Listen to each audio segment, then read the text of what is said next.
اعوذ باللہ من الشیطان الرجیم بسم اللہ الرحمن الرحیم الحمدللہ رب العالمین والصلاة والسلام علی اشرف الانبیاء والمرسلین وخاتم النبیین سیدنا و مولانا ابی القاسم محمد اللہم صل علی محمد وآل محمد وعجل فرجہم وعلى اہل بیتہ الطیبین الطاہرین المعصومین المظلومین الذين أذهب الله عنهم الرجس وطهرهم تطهيرا اللهم صل على محمد وآل محمد وعجل فرجهم ولعنة الله على أعدائهم أجمعين أما بعد فقد قال الله تبارك وتعالى في محكم كتابه المجيد وفرقانه الحكيم بسم الله الرحمن الرحيم انما يريد الله ليذهب عنكم الرجس اهل البيت ويطهركم تطهيرا اللهم صل على محمد وآل محمد وعجل فرجهم۔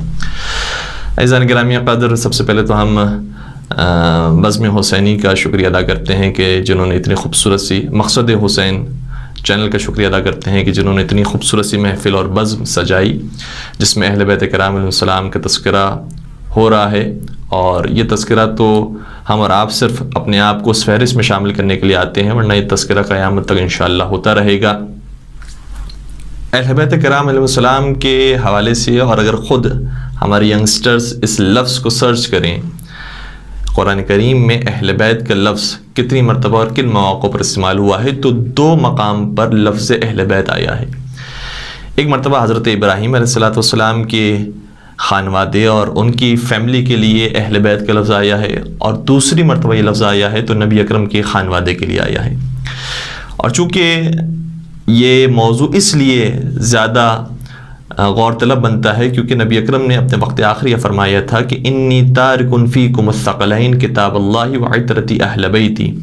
ما ان تمسکتم بہما لن تضلوا بعدی ابدا۔ نبی اکرم نے شاہ فرمایا، اور یہ واضح سی حدیث سے ہمارے بچے کو یاد ہے، کہ میں تو جا رہا ہوں لیکن میں تمہارے درمیان 2 گراں قدر چیزیں چھوڑ کر جا رہا ہوں۔ ایک اللہ کی کتاب ہے اور ایک میرے اہل بیت ہیں، یعنی ایک کا تعلق اللہ سے ہے، اللہ کی کتاب ہے، اور دوسرے کا تعلق میری ذات سے ہے، وہ میرے اہل بیت ہیں، میری عطرت ہیں۔ اگر تم ان دونوں سے وابستہ رہو گے تو کبھی بھی گمراہ نہیں ہوگے، یہاں تک کہ یہ دونوں حوض کوثر میں میرے پاس پہنچے۔ یعنی دونوں کی تعلیمات ایک جیسی ہیں اور دونوں کے اندر کوئی اختلاف نہیں پایا جاتا۔ ہاں، ان لوگوں کے اندر اختلاف ضرور ہو سکتا ہے کہ جو یا قرآن کو لے لیں اور اہل بیت کو چھوڑ دیں اور اہل بیت سے دشمنی رکھیں، یا اہل بیت کو لے لیں اور قرآن کریم کو چھوڑ دیں۔ اس لیے دونوں کے دامن کو تھامے رکھنا ضروری ہے۔ تو قرآن کریم تو بہت واضح سی بات ہے کہ قرآن کریم کس کلام کو کہا جاتا ہے، کس کتاب کو کہا جاتا ہے، لیکن اہل بیت کون ہے کہ جن سے ہمیں دین لینا ہے۔ دیکھیں نبی اکرم صلی اللہ علیہ وآلہ وسلم کی جو عمر مبارک ہے، بالخصوص بعثت کے بعد کی جو ان کی حیات طیبہ ہے، وہ صرف 23 برس کی ہے، اور ان 23 برس کے عرصے کے اندر بھی کتنے لوگ ایسے تھے کہ جو اس وقت نبی اکرم کی احادیث کو لکھ رہے تھے، ان کی سیرت کو لکھ رہے تھے۔ یہ بعد میں آنے والے علماء ہیں، اور پھر آپ عزیزان بھی جانتے ہیں کہ ایک زمانہ وہ رہا کہ جب نبی اکرم کی احادیث کو لکھنے پر بھی پابندی لگائی گئی، اور تقریباً یہ پابندی 100 سال تک جاری رہی۔ تو اس کے بعد جب تاریخ لکھی جا رہی ہے، اس کے بعد جب سیرت لکھی جا رہی ہے، تو کتنے ہی ایسے گوشے ہیں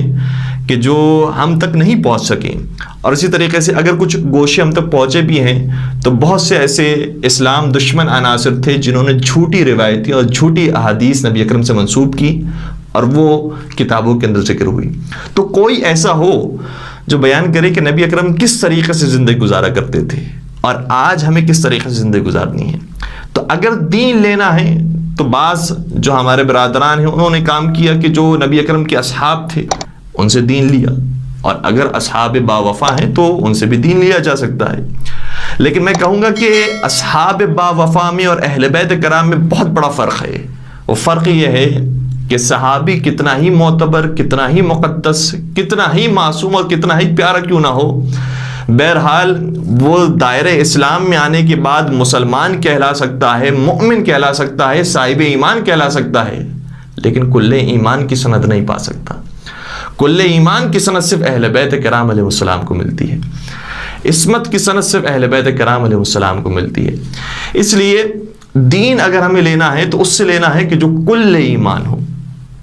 اب سوال یہ پیدا ہوتا ہے کہ جب قرآن کریم میں 2 مقامات پر صرف اہل بیت کا لفظ آیا ہے، ایک جناب ابراہیم علیہ السلام کے خانوادے کے لیے، ایک نبی اکرم کے خانوادے کے لیے، تو اہل بیت میں کون کون سے افراد شامل ہیں کہ جن سے ہمیں دین لینا ہے؟ دیکھیں یہ بہت واضح سی بات ہے کہ جب نبی اکرم یہ فرما کے جا رہے ہیں کہ قرآن اور اہل بیت ان میں کبھی جدائی نہیں ہوگی، تو اس کا مطلب بہت واضح سی بات ہے کہ خود اہل بیت میں آپس میں بھی کبھی جدائی نہیں ہوگی.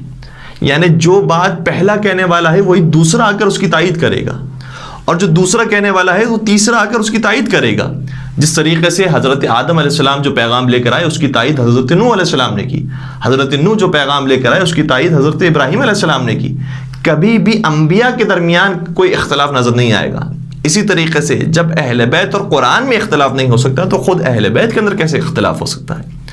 اور یہ کیسے ممکن ہے کہ کوئی ایسی جنگ بپا ہو جائے کہ جس میں خونی اور جانی دشمن بن کر کوئی شخص اہل بیت کے کسی فرد کے سامنے آ جائے اور ہم اسے بھی اہل بیت میں شامل کریں اور انہیں بھی اہل بیت میں سمجھے؟ اس لیے بہت واضح سی اور منطقی بات ہے کہ اہل بیت کا کوئی فرد آپس میں اختلاف رکھتا ہوا نظر نہیں آئے گا. اب سوال یہ پیدا ہوتا ہے کہ اہل بیت میں کون کون سے لوگ شامل ہیں؟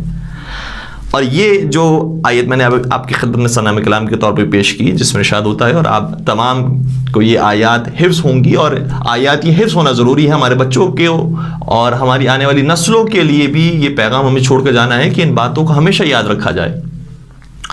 کہ ارشاد ہوتا ہے کہ انما یرید اللہ لیذھب عنکم الرجس اہل البیت ویطہرکم تطہیرا اللہم صل علی محمد وآل محمد. کہ پروردگار کا صرف اور صرف ارادہ یہ ہے کہ آپ اہل بیت سے رجس کو دور کر دیں، نجاست کو دور کر دیں، خلاصت کو دور کر دیں، اور جو گمراہی ہے، گناہ ہے، نافرمانی ہے، جتنے بھی برائیاں ہیں ان سب کو دور کر دیں. وَيُطَهِّرَكُمْ تَطْهِيرًا، اور آپ کو پاک و پاکیزہ بنا دیں. تو یہ عصمت پر بہت بڑی دلیل ہے.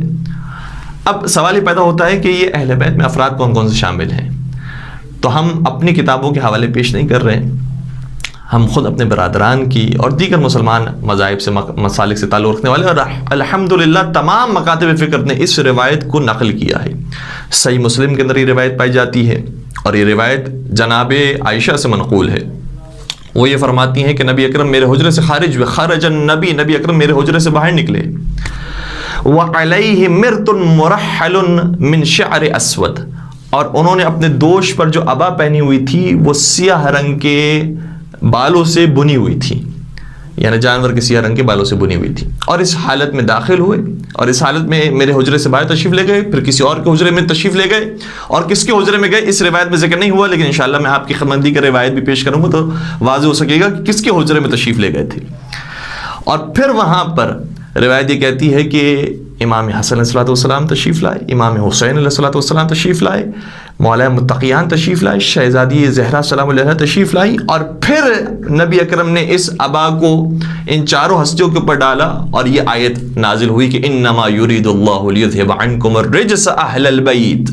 ویطہرکم تطہیرا اللہم صل علی محمد وآل محمد. کہ یہ اہل بیت ہیں کہ جن سے پروردگار نے رجس کو دور کر دیا ہے. تو اتنا تو طے ہو گیا کہ جن کے حجرے سے نکل کر آئے ہیں وہ اہل بیت میں شامل نہیں ہیں. اگر وہ بھی اہل بیت میں شامل ہوتی تو نبی اکرم خود ان کے حجرے میں ان 4 افراد کو شامل کرتے اور پھر اس بی بی کو بھی شامل کرتے، لیکن وہاں سے باہر نکل گئے.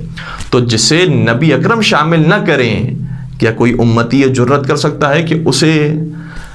اہل بیت میں شامل کر لیں؟ جسے نبی خارج کر دیں اسے ہم اور آپ داخل نہیں کر سکتے.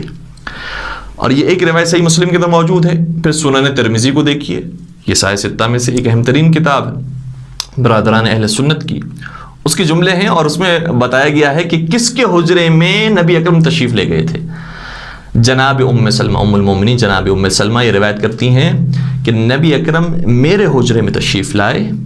اور پھر بعینہ وہی روایت کہ بیان فرمایا کہ پھر امام حسن داخل ہوئے، امام حسین داخل ہوئے، جناب مولا کائنات داخل ہوئے، جناب فاطمہ زہرا سلام علیہ داخل ہوئی. اور پھر جب یہ آیت نازل ہوئی تو جناب ام سلمہ فرماتی ہیں کہ میں نے سوال کیا کہ وَأَنَا مَعَكُمْ یا رسول اللہ، کیا میں بھی آپ کے ساتھ آ جاؤں یا رسول اللہ؟ تو نبی اکرم نے، سنن ترمذی کا جملہ یہ ہے، اور دیگر روایات کے اندر اور بھی جملے موجود ہیں. جیسے علامہ سیوطی نے در المنصور کے اندر لکھا ہے کہ بی بی نے سوال کیا یا رسول اللہ الست من اہل بیت،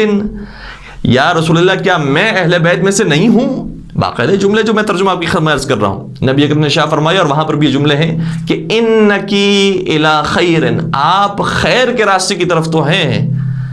لیکن اہل بیت میں سے نہیں ہیں۔ یعنی گویا نبی اکرم کہنا چاہ رہے ہیں کہ یہ اہل بیت تو خود خیر ہیں،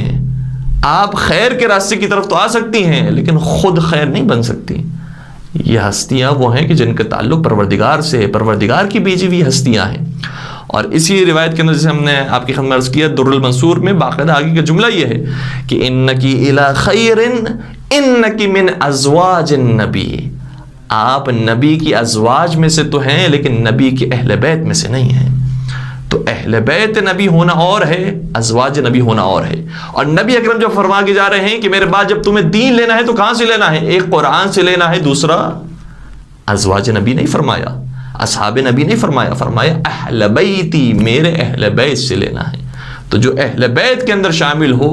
ہمیں اس سے دین لینا چاہیے۔ اور پھر اس روایت کو ذکر کرنے کے بعد کئی سارے علماء نے اور خود علماء اہل سنت نے ان روایتوں کو ذکر کیا ہے۔ الحمدللہ ہمارے یہاں پر ممبروں سے بیان بھی ہوتے رہتی ہیں اور کئی سارے ہمارے شیعہ مومنین کو یہ روایات حفظ بھی ہیں، الحمدللہ حفظ ہونی چاہیے۔ کس شان کے ساتھ نبی اکرم نے کتنے متعدد مقامات پر بیان فرمایا ہے کہ جو آل محمد سے محبت کرتا ہے اس کی شان کیا ہوتی ہے۔ علامہ زمخشری نے تفسیر کشاف میں لکھا، امام فخر الدین رازی نے تفسیر کبیر کے اندر لکھا، تفسیر قرطبی میں علامہ قرطبی نے لکھا، اور فضائل الصحابہ میں امام احمد بن حنبل نے لکھا، علامہ سیوطی نے در المنصور کے اندر لکھا۔ کئی ساری روایات کو ذکر کیا ہے کہ جو آل محمد سے محبت کرتا ہے اس کا کیا انجام ہوتا ہے، خود نبی اکرم نے فرمایا، فرمانے لگے کہ من مات علی حب آل محمد مات شہیدا، جو شخص آل محمد کی محبت میں مرتا ہے وہ شہید مرتا ہے۔ نہیں فرمایا کسی اور کا نام نہیں لیا، سب محترم ہیں، سب ہمارے لیے قابل احترام ہیں، لیکن جو مقام اہل بیت علیہم السلام کا ہے، جو آل محمد کا احترام ہے، وہ کسی اور کو حاصل نہیں ہے۔ اور یہ ایک روایت نہیں ہے، کئی متعدد روایتیں بیان کی، انشاءاللہ میں آپ کی خدمت عرض کرنے کی کوشش کرتا ہوں۔ نبی اکرم نے ایک اور مقام پر فرمایا من مات علی ومن مات علی حب آل محمد مات تائبا، ایک مقام پر فرمایا جو آل محمد کی محبت میں مرتا ہے وہ شہید مرتا ہے، دوسرے مقام پر فرمایا وہ تائب مرتا ہے، وہ توبہ کیا ہوا مرتا ہے۔ آل محمد کی محبت اس قدر ضروری ہے۔ کوئی ہے جو آپ لے کر آئیں کہ ان کی محبت بھی اگر انسان اختیار کرے تو پھر اس کی توبہ قبول ہو جائے اور توبہ کیا ہوا مرے، شہادت کے درجے پر فائز ہو جائے؟ کوئی ہے ایسا جو صرف انبیاء کرام اور خود نبی اکرم کی ذات گرامی کے علاوہ ہو؟ تو یہ آل محمد وہ ہیں کہ جن کی محبت سے انسان توبہ کیا ہوا مرتا ہے۔ تیسری روایت الا ومن مات علی حب آل محمد مات مؤمنا مستکمل الایمان، جو شخص آل محمد کی محبت میں مرتا ہے وہ مؤمن میں مرتا ہے اور اس کا ایمان بھی کامل ہو جاتا ہے۔ عجیب بات ہے، یعنی یہ کل ایمان وہ ہیں کہ جن کی محبت اگر انسان اختیار کرے تو خود کل ایمان سے قریب ہو جاتا ہے، مستکمل الایمان۔ چوتھی روایت الا ومن مات علی حب آل محمد بشرہ ملک الموت بالجنت ثم منکر و نکیر، جو شخص آل محمد کی محبت میں مرتا ہے تو ملک الموت پہلے اسے جنت کی بشارت دیتا ہے۔ اللہ اکبر! انسان کو کیا چاہیے جب موت کے وقت خود انسان کو اتنا سکون ہو کہ ملک الموت آ کر بشارت دے تجھے جنت کی۔ اور یہ ہماری کتابوں کی روایت عرض نہیں کر رہا، کتب اہل سنت عرض کر رہا ہوں کہ ملک الموت آ کر بشارت دیتا ہے جنت کی، پھر منکر و نکیر بشارت دیتے ہیں جنت کی۔ پانچویں روایت الا ومن مات علی حب آل محمد، جو آل محمد کی محبت میں مرتا ہے یزف الی الجنت کما تزف العروس الی بیت زوجها، تو پروردگار اسے جنت کی طرف ایسے دلہا بنا کر لے کر جاتا ہے کہ جیسے کسی دلہن کو اس کے شوہر کے گھر کی طرف لے جایا جاتا ہے۔ اس شان کے ساتھ، اس سجاوٹ کے ساتھ اسے جنت کی طرف پیش کیا جاتا ہے، یعنی گویا پروٹوکول کے ساتھ وہ جنت میں داخل ہو رہا ہوتا ہے۔ چھٹی روایت نبی اکرم شاہ فرماتے ہیں الا ومن مات علی حب آل محمد فتح له فی قبرہ بابان الی الجنہ، جو شخص آل محمد کی محبت میں مرتا ہے تو پروردگار اس کی قبر میں ہی جنت کی طرف دو دروازے کھول دیتا ہے۔ جس دروازے سے جانا چاہے وہ جنت کی طرف جائے۔ 7ویں روایت، نبی اکرم شاہ فرماتے ہیں من مات علی حب آل محمد جعل اللہ قبرہ مزار ملائکۃ الرحمہ۔ بہت اہم روایت، نبی اکرم شاہ فرماتے ہیں کہ جو آل محمد کی محبت میں مرتا ہے تو پروردگار اس کی قبر کو ملائکہ کے لیے مزار قرار دیتا ہے۔ آج یہ بحث ہو رہی ہے کہ ہم اہل بیت کی قبر کی زیارت کر سکتے ہیں یا نہیں کر سکتے۔ یہ اہل بیت کی بات نہیں ہو رہی، اہل بیت کے چاہنے والوں کی بات ہو رہی ہے۔ جو اہل بیت کی محبت میں مر جائے خود اس کی قبر ملائکہ کے لیے زیارت گاہ بن جاتی ہے، تو اہل بیت کا کیا مقام ہوگا۔ 8ویں روایت، البتہ اس روایت کو خود بعض علماء اہل سنت نے قبول کیا ہے اور بعض قبول نہیں کیا ہے، لیکن بہرحال میں چونکہ پیش کر رہا ہوں علامہ زمخشری کی کتاب تفسیر کشاف سے، لہٰذا عرض کر رہا ہوں کہ نبی اکرم نے شاہ فرمایا من مات علی حب آل محمد مات علی السنت والجماعہ۔ جو شخص آل محمد کی محبت میں مرتا ہے وہ سنت اور جماعت پر مرتا ہے، یعنی وہ بھی مجبور ہو رہے ہیں کہ اس روایت کو کسی انداز سے داخل کریں کہ اہل سنت والجماعت والے بھی آل محمد سے محبت کرتے ہیں، اور ہیں بہت سارے اہل سنت ہیں لیکن بہرحال وہ محبت کرتے ہیں، عقیدت رکھتے ہیں آل محمد سے۔ لیکن کچھ ناسبی افراد، اور انہیں خود اہل سنت نے مسلسل جدا کرنے کی کوشش کی ہے کہ ان کا اہل سنت سے کوئی تعلق نہیں ہے اور ہمارا ان سے کوئی تعلق نہیں ہے۔ ان کو الگ کرنا چاہیے کہ جو آل محمد کے دشمن ہیں، جو اہل بیت کرام علیہ السلام کے دشمن ہیں۔ اور بہرحال کسی نے کیا خوب بات کہی اور بلکہ کتاب بھی لکھی کہ شیعہ ہی حقیقت میں سنی ہے، کیونکہ سنی کہا جاتا ہے سنت پر عمل کرنے والے کو، تو شیعہ ہی سنت رسول پر عمل کرنے والے ہیں۔ سب سے زیادہ امام صادق نے جو روایتیں بیان کی ہے وہ قال رسول اللہ سے بیان کی ہے کہ نبی اکرم نے فرمایا، نبی اکرم نے فرمایا۔ تو ہم جس دین کو، جس مذہب کو ماننے والے ہیں وہ خود حقیقت میں سنت رسول کے مطابق رسول اللہ کا بتایا ہوا دین ہے۔ 9ویں روایت، اور اب 3 روایتیں جو پیش کی، مجھے نہیں معلوم یہ 3 کیوں پیش کی، شاید کچھ سوچ کر ہی پیش کی ہوگی 3، کہ فرمانے لگے نبی اکرم الا ومن مات علی بغض آل محمد، جو شخص اب محمد و آل محمد کی بغض میں اور ان کی دشمنی میں مرے گا تو جاء یوم القیامت مکتوب بین عینیہ آیس من رحمت اللہ، تو قیامت کے میدان میں اسے اس طرح سے پیش کیا جائے گا کہ اس کی دونوں آنکھوں کے درمیان یعنی پیشانی پر یہ لکھا ہوگا کہ وہ رحمت الہی سے نا امید ہو گیا، مایوس ہو گیا ہے رحمت الہی سے، یعنی اس کے لیے کوئی اور چارہ نہیں سوائے جہنم کے۔ دوسری روایت الا ومن مات علی بغض آل محمد، جو شخص آل محمد کی بغض میں مرتا ہے مات کافرا، وہ کفر کی حالت میں مرتا ہے، جیتا ہے اسلام کی حالت میں لیکن مرتا ہے کفر کی حالت پہ۔ اور آخری روایت اس کتاب کی، نبی اکرم نے شاہ فرمایا الا ومن مات علی بغض آل محمد لم یشم رائحۃ الجنہ، جو شخص آل محمد کی دشمنی میں مرتا ہے تو جنت تو بہت دور کی بات، وہ جنت کی خوشبو بھی نہیں سونگھ سکے گا۔ پروردگار اس کیفیت سے انسان کو بچائے اور زیادہ سے زیادہ انسان کے دل کو محبت محمد و آل محمد سے سرشار فرمائے۔ اور یہ جو آیت ہے جس میں اہل بیت کا ذکر آ رہا ہے، آیت تطہیر، اس آیت کے شان نزول کے بارے میں وہ اتنا متعصب شخص جس نے پوری کتاب بھر دی ہے پنجتن پاک کے حوالے سے، مغلظات سے،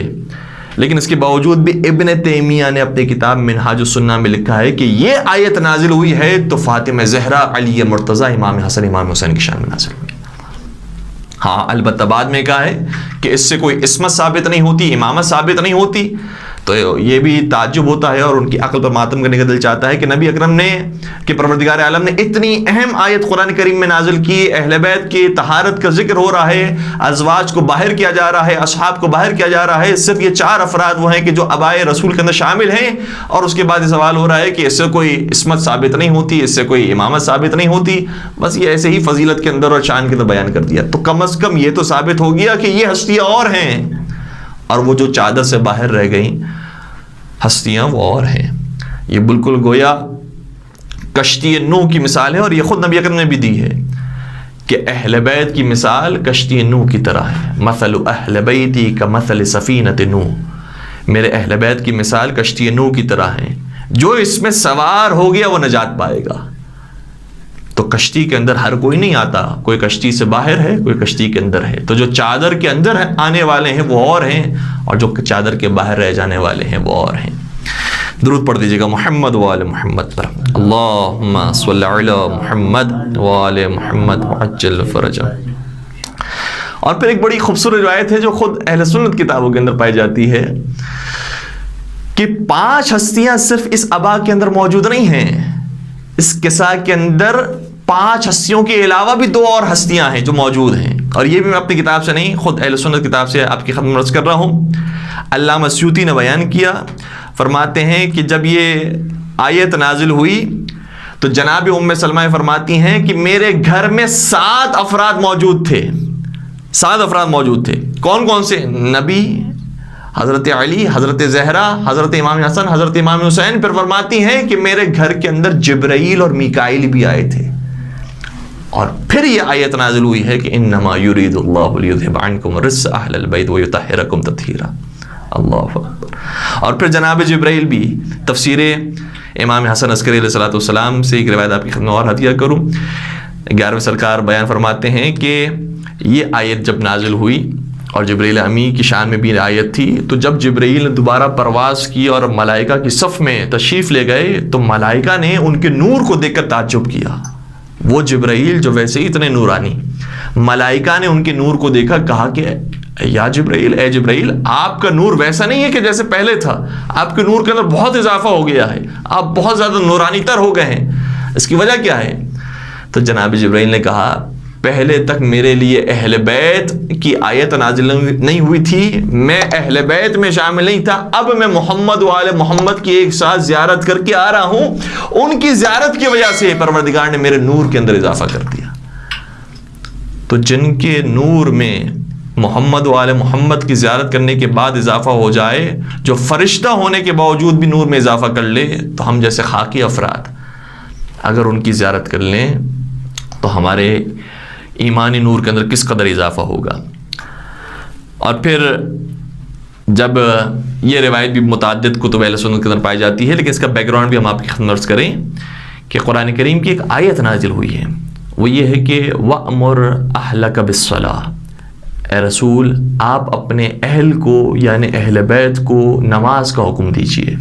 اور یہ بھی بہت اہمیت رکھتی ہے چیز، خود اہل بیت رسول کو باقاعدہ نماز کا حکم دینے کا فرمان پروردگار کی طرف سے جاری ہوا، نبی اکرم کو حکم ہوا کہ آپ اپنے اہل بیت کو نماز کا حکم دیجیے۔ اس لیے نبی اکرم اہل بیت رسول کے در پر جاتے تھے اور وہاں پر جا کے نماز کا حکم دیا کرتے تھے۔ اور یہ علامہ سیوطی نے باقاعدہ روایت بیان کی ہے کہ 9 مہینے تک لگاتار اللہ کا رسول در علی اور در سیدہ پر آتا ہے، اور روزانہ ایک مرتبہ نہیں ہے، بلکہ روایت کا جملہ یہ ہے، علامہ سیوطی نے لکھا کہ روزانہ 5 مرتبہ کائنات کا رسول در سیدہ پر، در علی پر آ کر اس طرح سے کہتے ہیں کہ السلام علیکم ورحمۃ اللہ وبرکاتہ، اور پھر اس آیت کی تلاوت کرتے ہیں کہ انما یرید اللہ لیذھب عنکم الرجس اہل البیت ویطہرکم تطہیرا۔ گویا بار بار نبی اکرم روزانہ 5 مرتبہ بیان کرنا چاہ رہے ہیں کہ جس طریقے سے تم اپنی نماز کو یاد کر چکے ہو، اسی طریقے سے فرمان کو بھی یاد کر لو کہ یہ آیت اگر نازل ہوئی ہے تو یا علی مرتضیٰ کی شان میں ہے، یا فاطمہ زہرا کی شان میں، یا حسن مجتبیٰ کی شان میں، یا حضرت سرکار سید الشہداء کی شان میں، ان ہستیوں کی شان میں یہ آیت نازل ہوئی ہے۔ اور پھر فرماتے تھے کہ الصلاۃ یرحمکم اللہ، نماز، اور پھر فرماتے تھے کہ پروردگار کی رحمتیں تم پر نازل ہو۔ 9 مہینے تک باقاعدہ آ کر 5 مرتبہ اس طریقے سے بیان کرتے رہے۔ پروردگار انشاءاللہ توفیق دے ہم سب کو کہ ہم محمد و آل محمد سے ہمیشہ جڑے رہیں، اور ہدایت ہر ایک کے لیے انشاءاللہ ہم طلب کریں۔ ایک بہت مشہور شخصیت الازہر یونیورسٹی کے پرنسپل علامہ یوسف قرضاوی، 10 سال پہلے کا تقریباً یہ واقعہ ہے کہ ان کے بیٹے، یعنی میں بات کر رہا ہوں اہل سنت کے جو سب سے بڑے امام ہیں، خود ان کے بیٹے 10 سال پہلے شیعہ ہو گئے۔ کیوں؟ خود انہوں نے کتابوں کو دیکھا، اتنے اہل بیت رسول کے فرامین کو دیکھا، ان کی فضیلتوں کو دیکھا کہ معترف ہو گئے کہ اگر نبی اکرم کے بعد ہمیں کسی سے دین حاصل کرنا چاہیے تو وہ صرف اور صرف اہل بیت کرام علیہ السلام ہیں۔ اور باقاعدہ پھر انہوں نے آ کر ایران کا دورہ کیا، زیارت کی، اور انہوں نے اعلان کیا کہ مکتب اہل بیت کو انہوں نے قبول کیا ہے۔ تو یہ افراد ہمیشہ رہے ہیں، اور یہ جو ہدایت کا چراغ اہل بیت کرام علیہ السلام کی صورت میں جلا ہے، جس طریقے سے خود روایت کا جملہ یہ ہے کہ ان الحسین مصباح الہدی و سفینۃ النجاۃ، حسین ہدایت کا چراغ ہے، کربلا ہدایت لے کر آتی ہے، اہل بیت ہدایت لے کر آتے ہیں۔ انہدام جنت البقیع کا جو واقعہ ہے اسے تازہ اسی لیے رکھنا ہے کیونکہ اس سے ہدایت مل رہی ہے لوگوں کو۔